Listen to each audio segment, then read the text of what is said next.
What's up, YouTube? JB Rhodes here. Hope you guys doing well. uh, Man, I just wanted to make a video. Been wanting to make this video for a hot minute. Um, I just want to talk about the value that you're getting at a company you're leased onto. Is what you're giving up percentage-wise worth it for the perks and stuff that you're getting at a company you're with, right? So that's kind of what I want to talk about. I'm going to go over what I charge owner-operators to come over here and run under my authority, which is the whole purpose of this video, honestly, to be upfront. But with the fuel prices being high and the freight rates kind of dropping a little bit here and there, or drastically, depending on where you're at, I wanted to make this video because when you look at the overall scheme of things, you're paying high fuel prices, the rates are dropping, is the company you're with have customer freight? Are they giving you a fuel discount, fuel surcharge, things of that nature? And what's the percentage they're taking from you? Is it worth it to possibly switch and go somewhere else where maybe you have more freedoms? Maybe you're able to pick and choose where you want to go, or you don't have to give up a bigger piece of the pie. Maybe you got to pay a little bit more in other areas in order to not have to give up a big percentage, because in the grand scheme of things, depending on what percentage they're taking from you guys, they're huge. It's big. It's a big expense every year. It's a nice chunk of change that you're giving these mega carriers that they're making off of you breaking your back for them, and are you really getting, good perks? I call it perks. Are you getting customer freight? Is it good? Is it bad? All the things that I just mentioned. So keep that in mind as I talk in this video. I've known several drivers in the industry, and I've listened to them talk and tell me their horror stories.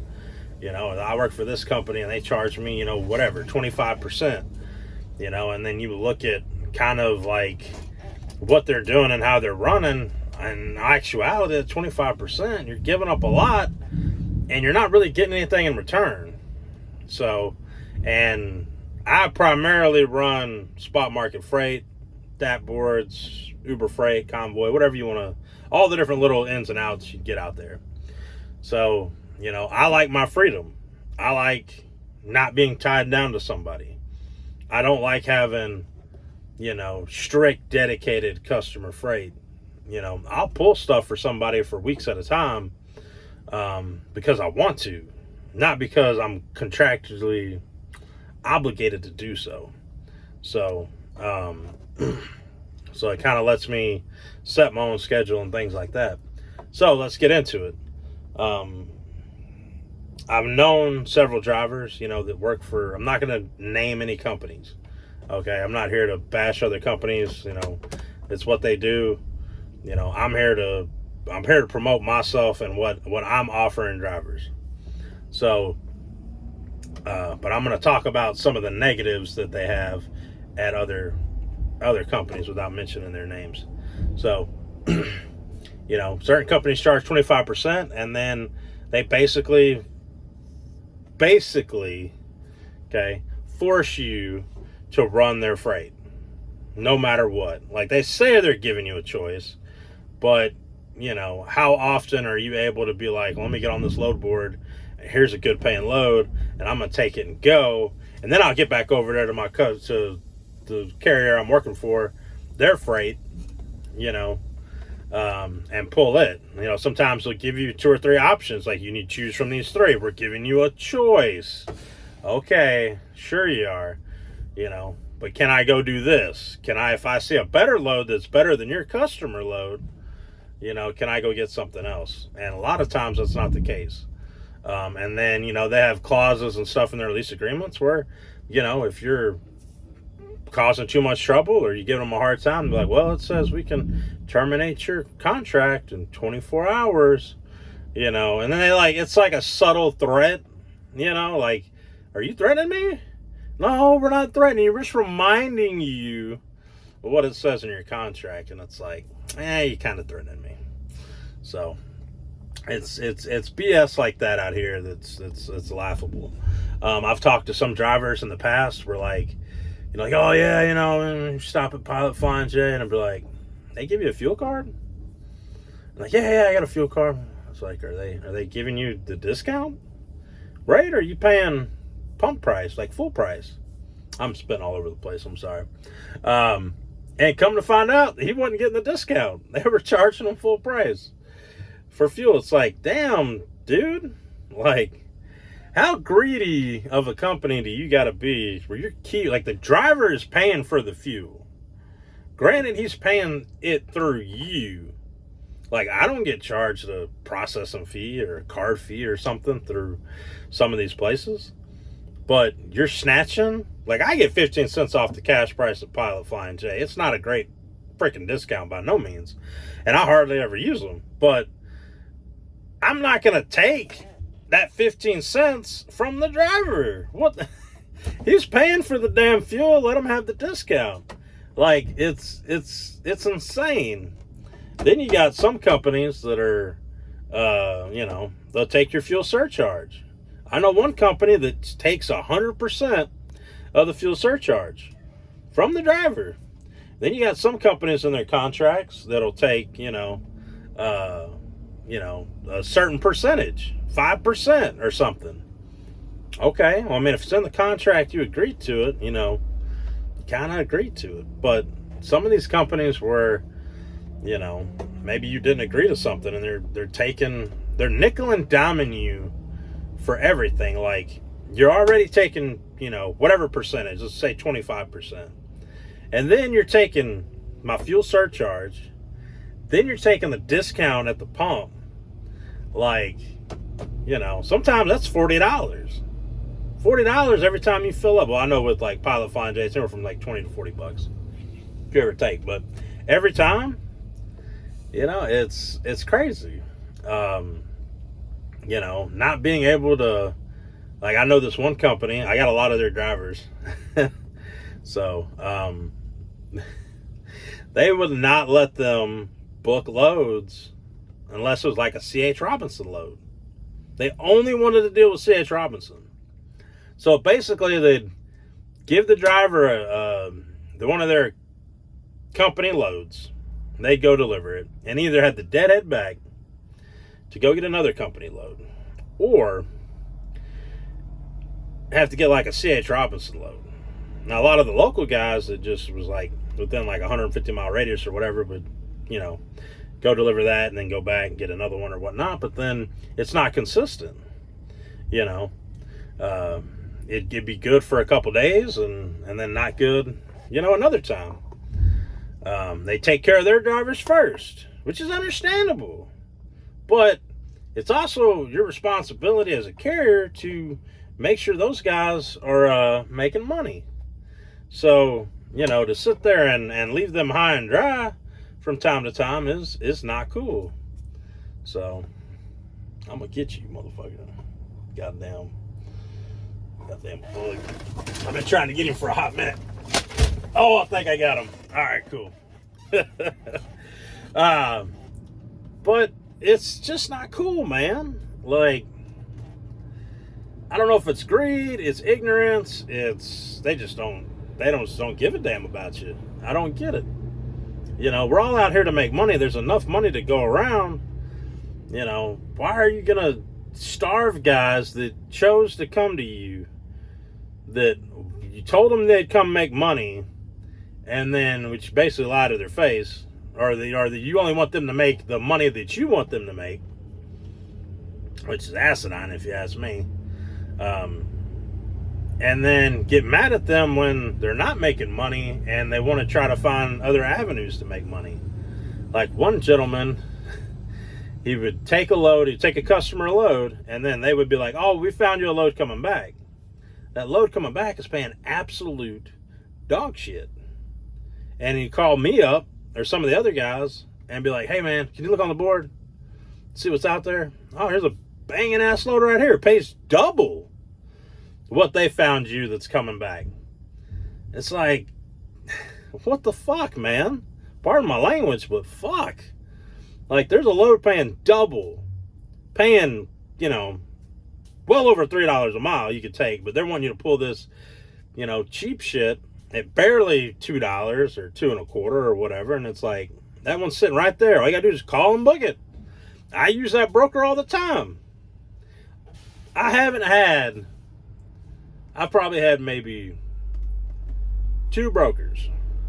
One went out of business, and one just waited till the very last day to pay.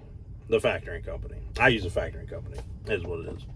But they waited till the very last minute to pay. And it's just like, 2 out of the 6 years I've been doing this. My anniversary is coming up here pretty soon. But,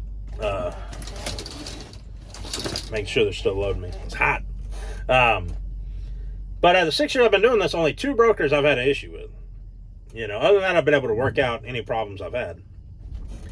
But it's like, oh, we're not set up with that broker, you know, we don't know if they'll pay. And we're like, well, I'm telling you, I've got a buddy that uses them on the regular. They'll pay. Whether that's just their ignorance, their laziness, their non-willingness to just want to work and do business, or they just don't want you to make money. They want you to be dependent on them and they want you to have blinders on. We don't want you saying anything else. Period. Except what we give you and what we tell you. We're the ones that have the authority, and we're the ones that will help you make money as long as you do it how we tell you to do it. That's what that shit is. And that's fucking stupid. It really is. So, I don't get that, you know. And the sad part is it's hurting that driver. He's now struggling to make money. He's having a hard time, you know, and he really needs to get the hell out of there. Whether it's coming over to me or somebody else where he could be profitable. Like, you know, they expect, like this company, I can go on and on about this company. They expected one guy to do a load, and the only profit he would make after fuel was $200. And they wanted to tell the driver $200 is $200. $200 profit is $200 profit. You should do it. Well, I got news for you. I want to make more money than just paying for fuel and putting a couple $100 in my pocket out here. That's not why I got into this business. And then at the same time, they're making money hand over fist, you know, pushing their short customer shit, which if they would just, you know, do a rotation, everybody could get a piece. But they don't want to do that. They're greedy. They want to keep it all for themselves. So, I don't get it, man. You know, especially when you got customer freight. And I know now that company's having problems. And they're having problems because they're overbooking themselves. They're losing drivers. Wonder where they're going. And then, you know, they're having a difficult time. And it's pissing their customer off. And it's pissing their customer off because if they would just do what they originally said they were going to do, instead of fucking over the drivers, they'd be fine. I would not have any of their drivers, you know, if they would pay decent and do what they said they were going to do. I mean, those are 2 simple things you can do in this business, is just be upfront and honest with people and treat them right. I expect everybody to treat me how I treat them. You know, if a driver's upset with me, I want you to be upset with me. Do you want to swear at me and cuss at me? Go right ahead. There's going to be times where I'm pissed off. I may swear at you too. You know, but it's just, you got to learn to separate those 2 things. I don't want you to, you know, if you're mad, I don't want you to hold back. You know, I want you to tell me how you feel. I want you to be honest, you know. Like, plain and simple. You're unhappy here? Tell me why you're unhappy here. Can I fix it? What can we do to fix it? Can we not fix it and you need to go somewhere else? I have certain clauses in my lease agreement set up to where if we're both mutually want to split or you're unhappy, then you can leave. If you're unhappy, you don't need to be here.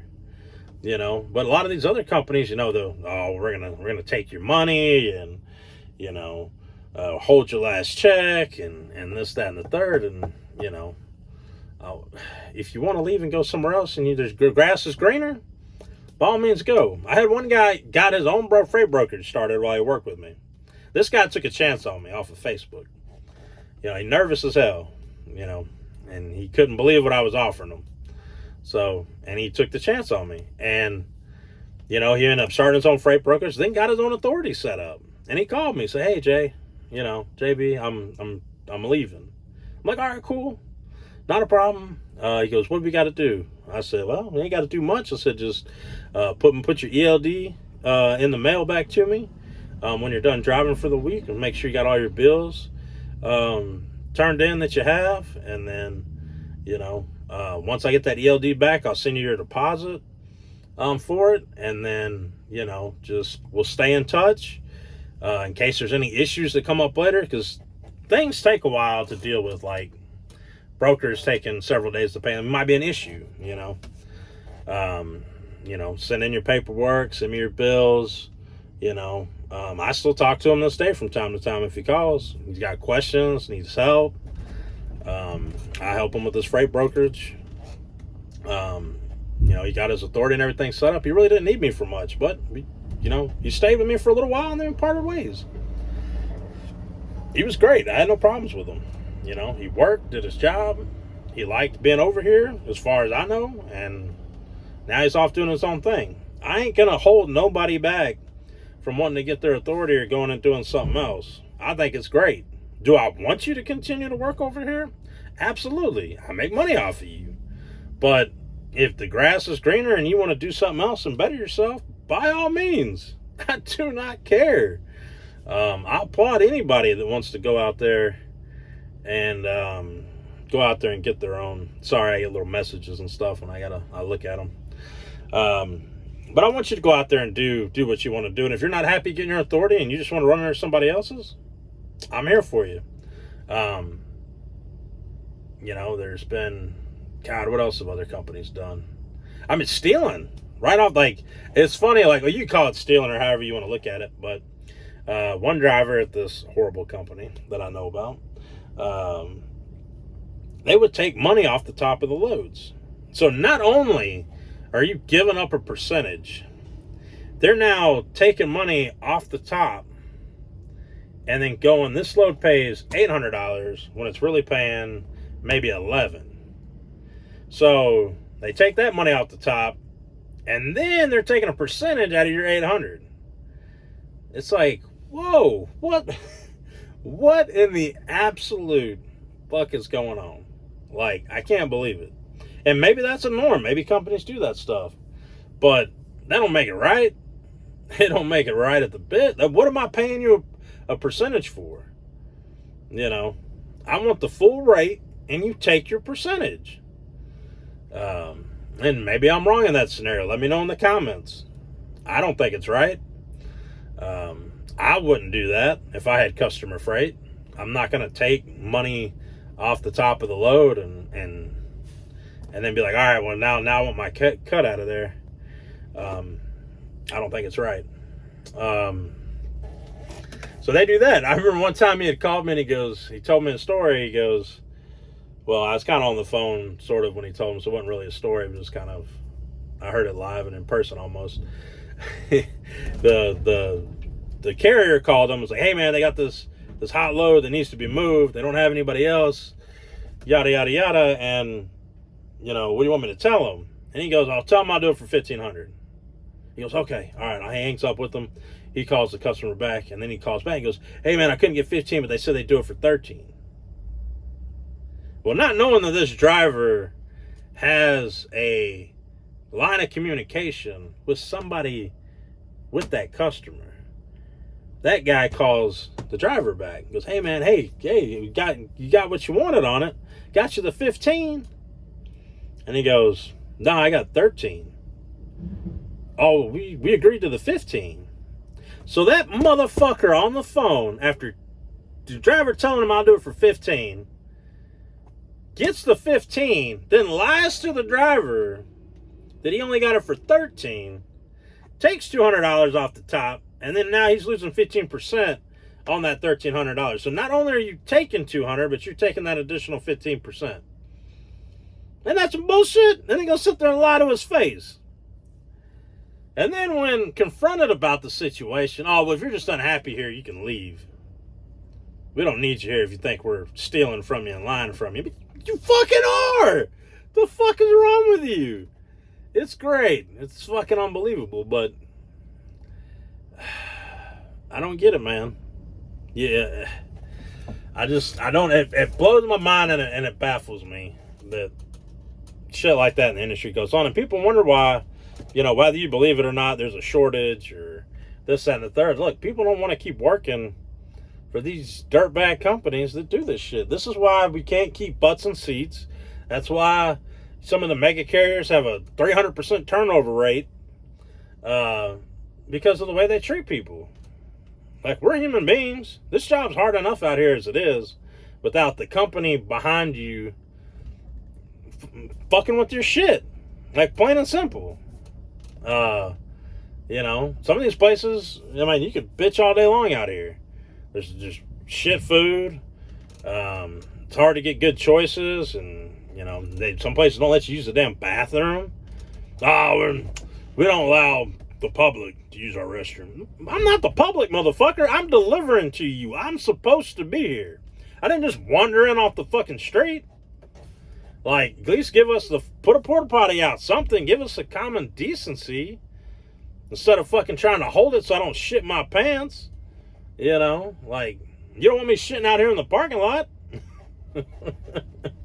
Like, I deserve the same rights as your fucking employees get, is to use the damn bathroom at least. If you don't offer anything else, I know that most drivers majority of them are pieces of shit and don't fucking destroy a fucking bathroom. So, you know who you are. Fucking know who you are. But that's all I'm getting at, man, is what are the perks and the value of where you're working? Are they fucking you over? Do you know if they're fucking you over? Is there someplace better you can go? So I hate when drivers get screwed over, man. It's unnecessary. But let's get to me and my company for a second. Enough about all the bad companies. I'm not saying I'm perfect by no means. So, but over here, I charge $300 a week to use my authority. Think of it like a subscription service. $300 a week times 52 weeks. There's no ifs, ands, or buts. If you don't run, it's $300 a week. Okay? For 52 weeks. Comes out to I think it's like 15,000 some change. 15,500. I think, something like that. So think about that when you look at your numbers for the year and how much you're giving up.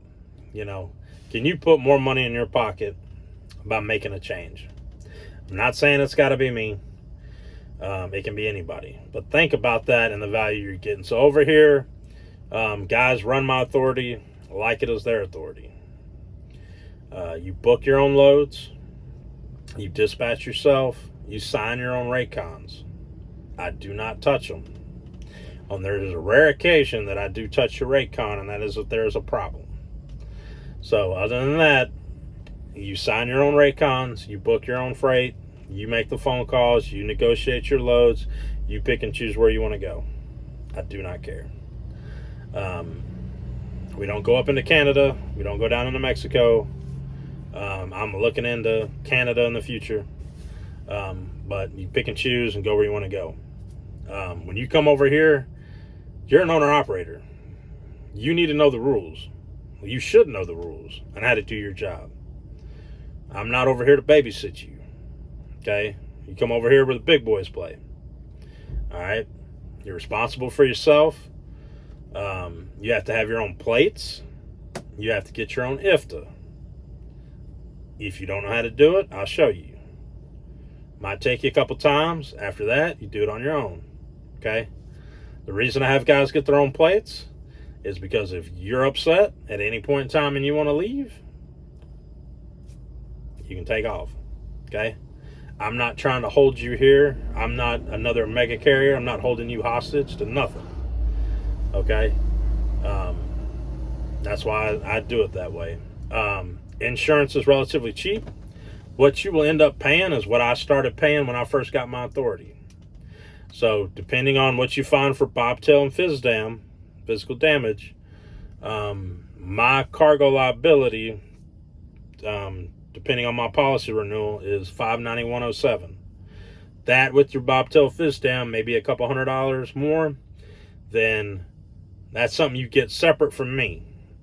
And then you'll probably end up paying around eight maybe, around there, $800-900 a month for insurance. Okay? It's pretty cheap. But it's basically as if you had your own authority. I started out, my insurance was like $800 a month. Okay? And it's gone down since then. I have cheap insurance. Don't ask me how. Don't ask me why. I can't tell you. The insurance gods, they love me, I guess. So, trying